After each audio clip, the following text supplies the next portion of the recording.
Children, आज हम लोग a thing of beauty poem पढ़ेंगे जिसके पोएट का नाम है जॉन कीट्स। तो पोएम पढ़ने से पहले हम लोग जॉन कीट्स के बारे में थोड़ी जानकारी हासिल करते हैं, जिसमें आपकी बुक में दिया हुआ है कि he was born in 1795 and died in 1821। He lives for 25 years only.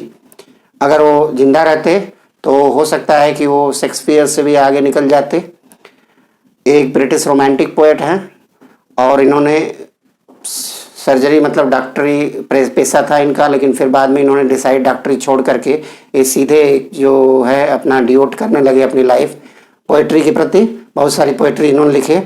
सभी जो भी पोएट्री है ये ग्रीक लीजेंड पे आधारित है, ग्रीक कथा पे, इंडिमियन, जिसमें एक बहुत ही ब्यूटीफुल इनका कलेक्शन है। तो अब हम लोग देखते हैं कि क्या है इन्होंने अपनी पोएम में ए थिंग ऑफ ब्यूटी में कहा है। A thing of beauty is a joy for ever. जो कह रहे हैं कि ब्यूटी जो है, सुंदरता जो है, हमेशा हमें आनंद देती है। कहीं ना कहीं जो भी सुंदर चीज़ें हम देखते हैं इस अर्थ पर, तो हमें हमेशा जो है हैप्पीनेस प्रदान करती है। इट्स लवलीनेस इंक्रीजेस, और वो सुंदर चीज़ की लवलीनेस कभी भी कम नहीं होती है, हमेशा बढ़ती रहती है। It will never pass into nothingness, और वो कभी नथिंगनेस मतलब खत्म होना, वो कभी भी खत्म नहीं होती, वो हमेशा जो है ब्यूटी उसकी सुंदरता बढ़ती ही रहती है। But will keep a bower quiet for us. Bower का अर्थ है pleasant shady race under trees. तो जैसे हम लोग पेड़ के नीचे बैठते हैं तो उसकी शेड जो है हमें कहीं न कहीं क्या देती है, ए स्लीप फुल ऑफ ड्रीम। जब हम पेड़ के नीचे अंडर द ट्री अगर सोते हैं तो हमें क्या करते हैं, पेड़ जो है एक सुंदर तो है ही, कहीं ना कहीं हमें शैडो देता है, तो वो जो हमें आनंद देती है और जो हम ड्रीम लेते हैं उसमें। And health and quite breathing, उसके नीचे सोने पर हमारा हेल्थ भी ठीक रहता है, कहीं ना कहीं हमें फ्रेश एयर मिलती है और हम हमेशा बहुत अच्छी तरह से ब्रीथ लेकर के गहरी निद्रा में सोते हैं। इन्होंने पेड़ का उदाहरण दिया है। देयरफॉर ऑन एवरी मॉरो का अर्थ है morning, on every morrow are we reading का अर्थ है making a flowery band to bind us to earth. तो एवरी मॉर्निंग क्या होता है कि हम वी आर मेकिंग, क्या मेक कर रहे हैं, क्या बना रहे हैं।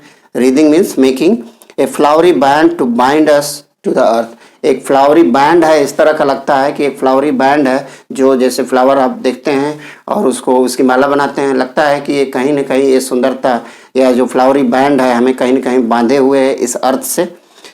स्पाइट ऑफ डिस्पोडेंस का अर्थ है सैड। स्पाइट ऑफ डिस्पोडेंस का अर्थ है sadness. Of the inhuman dearth का अर्थ है लैक। तो हमारे कितनी भी सैडनेस हो हमारे अंदर, इनह्यूमन डर्थ, जो भी हमारी जो लैकनेस हो, लैक है, of our noble nature of the gloomy days, जो हमारा नोबल नेचर है, और ग्लूमी डे भी है हमारा, अगर मान लीजिए ग्लूमी डे है, सैड डे हमें दिखाई दे रहा है, और इस तरह से ऑफ ऑल द अनहेल्दी, जो भी अनहेल्दी फीलिंग हमें महसूस हो रही है, और डार्कन मीन्स इविल वे, जो भी इविल वे हम सोच रहे हैं। तो जितनी भी चीज़ें कर रहे हैं इसमें पोएट कि हमारा जो सैड डे है अगर है, हमें कहीं ना कहीं लैक है, किसी चीज़ की कमी है, ग्लूमी अगर डे है, हमारा डार्कन वे है, इविल स्पिरिट जो है, इविल की बात कर रहे हैं, इविल वे है, made for our searching yes in spite of all. तो ये सभी चीज़ें हमारे अगर आसपास हैं, ग्लूमी डे है और हम सैड हैं और हमारे पास कुछ लैकनेस है, और लेकिन इन सब के बाद भी जो हमारा नोबल नेचर है, कहीं ना कहीं हमारा ये जो नेचर है हमें आनंद प्रदान करता है। Made for our searching yes in spite of all, इस सब के बावजूद भी some shape of beauty moves away the pall. तो जो सम शेप ऑफ ब्यूटी, जो हमारा some shapes of beauty move away the pall means dark cloud. जो डार्क क्लाउड है, कहीं ना कहीं ये ब्यूटी जो है हमारे डार्क क्लाउड को हमारे मन से गायब कर देती है। तो यहीं पे कहना चाहते हैं पोएट कि जो डार्क क्लाउड हमारे सामने है उसको ख़त्म करने में जो ब्यूटी का बहुत बड़ा स्थान है। किसी भी वजह से अगर हम सैड हैं और हमारे पास लाइकनेस है, इविल वेज ऐसे दिखाई दे रहे हैं, कई सारी समस्याएं आप देख ही रहे हैं हो रही हैं समाज में, लेकिन जो ब्यूटी है हमें इससे कहीं न कहीं बांधे रखती है। किससे बांधे रखती है? जो डार्क क्लाउड जो है ब्यूटी जहाँ भी आ जाता है या जो सुंदरता है, हमें कहीं न कहीं ये सभी इविल स्पिरिट को गायब कर देती है, हटा देती है। From our dark spirit such the sun the moon कह रहे हैं dark spirit, spirit means soul, such the trees old and young sprouting a shady boon for ships. तो जो शिप्स हैं उनको कहीं न कहीं ये जो ट्री है शैडो देता है, छाया देता है, वो एक ब्लेसिंग की तरह है जो शिप्स के लिए है या किसी भी क्रिएचर के लिए। And such are daffodils with the green world they live in. तो जो डैफोडिल्स हैं, फ्लावर्स हैं, डैफोडिल्स का अर्थ है फ्लावर, जो रहते हैं इस ग्रीन वर्ल्ड में रहते हैं और वो भी हमें कहीं न कहीं आनंद देते हैं, सुंदरता देते हैं। And clear rill that for themself a cooling covert make. तो ये कहीं न कहीं क्लियर रिल, रिल का अर्थ है पानी का झरना, कूलिंग कोवर्ड, कोवर्ड का अर्थ है, कोवर्ड एक सीक्रेट थिंग है। मेक जेंट्स का अर्थ है GAINST, जेंट्स का अर्थ है अगेंस्ट द हॉट सीजन। तो ये जो रिल है, झरना है, वो हमें कहीं न कहीं हॉट सीजन से ठंडक देता है और आनंद प्रदान करता है। ए मिड फॉरेस्ट ब्रेक, तो mid forest break rich with sprinkling of fair musk rose blooms. तो मिड फॉरेस्ट ब्रेक, तो ब्रेक का अर्थ है a thick mass of fern. Mid forest में जैसे ही आप जाते हैं, rich with a sprinkling of fair musk rose blooms. तो वो स्प्रिंकलिंग का अर्थ है throw the drops of liquid. तो जब मिड फॉरेस्ट में जाते हैं तो कैसे रीच रहता है, वो लगता है कि कहीं न कहीं एक ड्रॉप्स ऑफ लिक्विड हमारे ऊपर गिरा रहा है।